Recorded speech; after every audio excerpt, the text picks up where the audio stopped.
What happens when the world's largest country suddenly stops being the road everyone must use? For centuries, Russia turned geography into power, but China and Kazakhstan are now building a trade route that quietly cuts Moscow out. Before we follow this new land bridge across deserts, seas, and borders, hit like if you enjoy clear geopolitics, subscribe for more stories that explain power without confusion, and share this video with someone who still thinks Russia controls every road between Asia and Europe.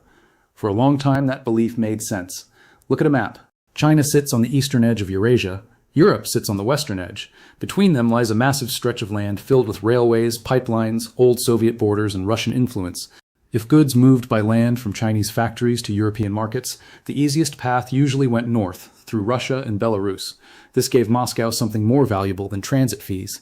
It gave Moscow control. Control can look boring. It can look like a customs office, a railway timetable, or a border crossing. But in geopolitics, boring things can become weapons. If a country owns the bridge, it can decide how fast others cross, it can charge more, it can delay, it can threaten, it can turn trade into pressure. That is why this story is not just about trains. It is about the slow collapse of one of Russia's biggest advantages. The new route is called the Middle Corridor, or the Trans-Caspian International Transport Route. The name sounds technical, but the idea is simple. A container can leave China, enter Kazakhstan, cross the Caspian Sea by ship, move through Azerbaijan and Georgia, then continue through Turkey into Europe. Rail, sea, and rail again.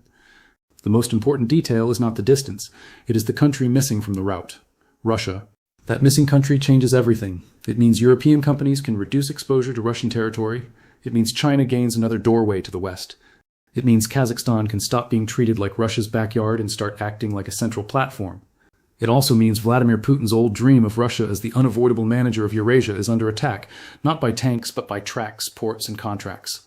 To see why this matters, go back to the old Silk Road. Central Asia was once a beating heart of world trade.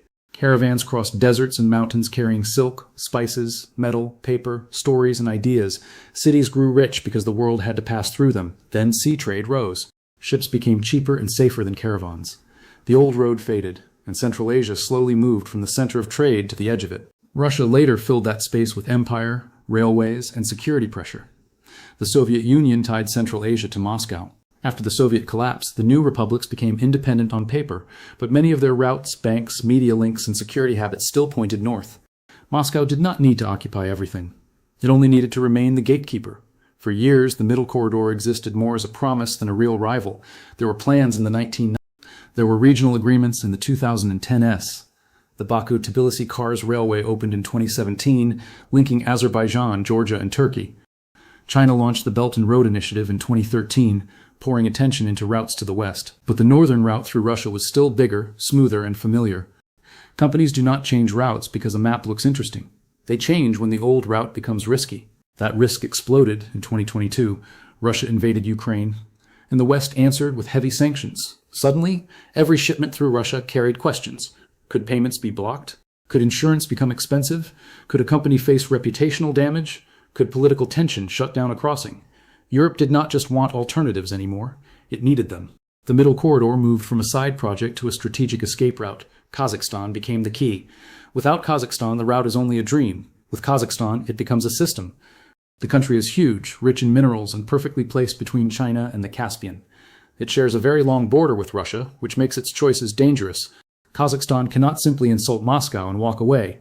Russia is too close, too powerful, and too deeply connected to Kazakh history, trade, and security. That is why Astana uses a careful policy often called multi-vector diplomacy. In simple words, Kazakhstan tries to keep doors open in every direction. It trades with Russia, welcomes Chinese infrastructure, seeks European investment, talks to the United States about minerals, and works with Turkey on transport links. The message is clear.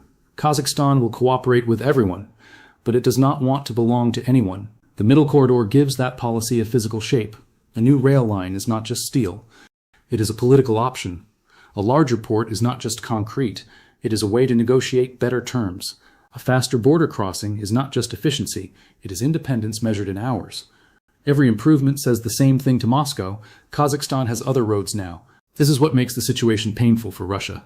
Moscow is not being bypassed by an enemy alone. It is being bypassed with help from China, the partner Russia needs most. Chinese companies and money are central to many infrastructure projects across Central Asia. Beijing wants reliable access to Europe, but it also wants bargaining power over Moscow. If Russia becomes desperate for Chinese markets, China can demand better prices, better terms, and more patience. Energy shows this clearly. Since the war in Ukraine, Russia has lost much of its old gas business in Europe. Moscow wants to sell more gas to China, including through future pipeline projects. But China does not have to rush. It can buy energy from many sources. It can wait while Russia weakens. At the same time, China can support rail and port links that reduce Russia's role in trade. That is not loyalty, that is leverage. Turkey is another winner. The corridor does not end in Central Asia. It needs a western gate, and Turkey wants to be that gate. The railway from Baku through Tbilisi to Kars connects the Caspian side to Turkish territory. From there, goods can move toward Istanbul and into Europe. This gives Ankara money, influence, and a stronger voice among Turkic states in Central Asia. Azerbaijan also becomes more than an energy exporter. Its Caspian ports and railways become a hinge between Central Asia and the Caucasus. Georgia becomes a necessary passage toward the Black Sea, and Turkey, even though its politics and security are fragile. Together, these countries form a chain. If one link breaks, the route slows. If every link improves, the entire map changes. Europe sees the same opportunity, but for a different reason. The European Union learned from the energy crisis that dependence can become a trap. Russian gas was once sold as cheap and practical. Then it became political. Now Europe wants safer access to minerals, energy, and trade routes. Kazakhstan matters because it produces uranium and holds important critical minerals. These are not small details. They are the materials behind batteries, power grids, wind turbines, defense systems, and modern industry. So Europe invests not only to move containers, but to reduce risk. It wants routes that avoid Russia. It wants partners that are not completely under Chinese control. It wants Central Asia to look west as well as east. But there is a hard truth here. Some of the very infrastructure Europe wants to use is also connected to Chinese investment. That means the corridor can reduce dependence on Russia while increasing dependence on China if leaders are not careful. That is why Kazakhstan's balancing act is so important. It is not trying to replace one master with another. It is trying to create competition. If Russia offers a nuclear project, Kazakhstan can listen. If China offers rail investment, it can listen. If Europe offers money for connectivity, it can listen. If America wants mineral deals, it can listen. The goal is to make sure no single power can close every door. But the middle corridor has serious problems. The Caspian Sea is the biggest physical bottleneck. Trains cannot roll across water. Cargo must be loaded onto ships, carried across, then loaded back onto rail. That takes time and money. The ship fleet is limited. Storms can disrupt schedules. Falling water levels in the Caspian could make port operations harder. A route can look perfect on a screen and still fail at the dock. There are also too many borders, different rules, and different railway standards. Every border can steal hours or days. Every document can become a delay. Digital customs can help, but only if countries trust each other. Another problem is return cargo. If trains go west full but come back empty, the cost rises. For the corridor to become strong, trade must flow both ways. Quick pause here. If this kind of clear map-based explanation helps you understand the headlines, press like, subscribe for the next deep dive, and share this video before the new Eurasian map becomes old news. These weaknesses are why the corridor will not replace Russian routes tomorrow. The northern route is still larger. Sea shipping is still cheaper for many goods. Companies care about price, reliability, and speed, not just politics. If the middle corridor is too expensive or too slow, businesses will use it only when they must. The dream is huge, but the work is difficult. Still, Russia should be worried. Power is not lost only when a rival becomes bigger than you.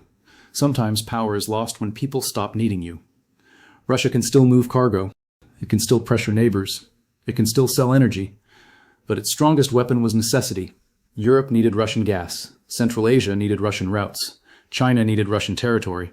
Now all three are looking for options. Options change behavior.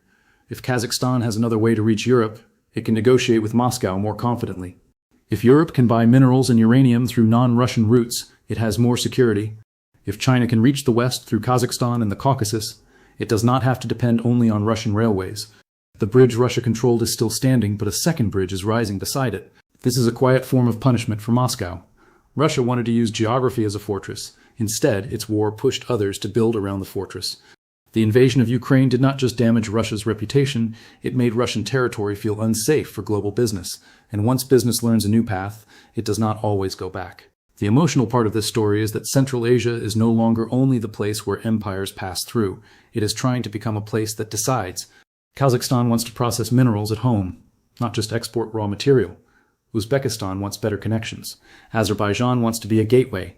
Turkey wants to be the European door. Europe wants security. China wants reach. Everyone wants something, and that gives the region rare bargaining power. But bargaining power can disappear. If infrastructure is not finished, if ports remain weak, if corruption eats investment, or if countries accept bad deals, the opportunity may fade. The corridor could become a true development engine, or it could become only a tube that carries raw wealth away. The difference will depend on local choices, not just foreign money.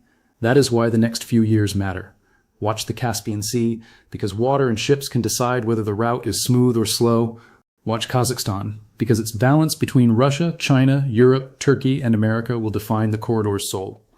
Watch the Caucasus, because one political crisis there can shake the whole chain. And watch Russia, because it may still have strength, but it is losing the comfort of being unavoidable. Putin's dream was a Russia that could sit at the center of Eurasia and make others come through Moscow. That dream is not dead because one railway opened. It is dying because the idea of bypassing Russia has become normal. It is being discussed in boardrooms, funded by banks, tested by logistics companies, and defended by governments. The world map does not change only when borders move. Sometimes it changes when routes move. A new port, a new rail line, a faster crossing, a different insurance decision, a single container choosing another path. These small moves repeat until power shifts. Russia may still look enormous on the map, but size is not the same as control. The old bridge is still there, trains still run, Russia still matters, but the fear around it is weaker than before because others can imagine a road around it. Once that imagination becomes infrastructure, it becomes hard to reverse. And that is the real defeat for Moscow. Not that every shipment leaves Russia tomorrow, but that the world no longer believes every shipment must pass through Russia forever. For centuries, geography gave Russia a throne. Now investment, fear, ambition, and survival are building a path around that throne. And when the road changes, history often follows.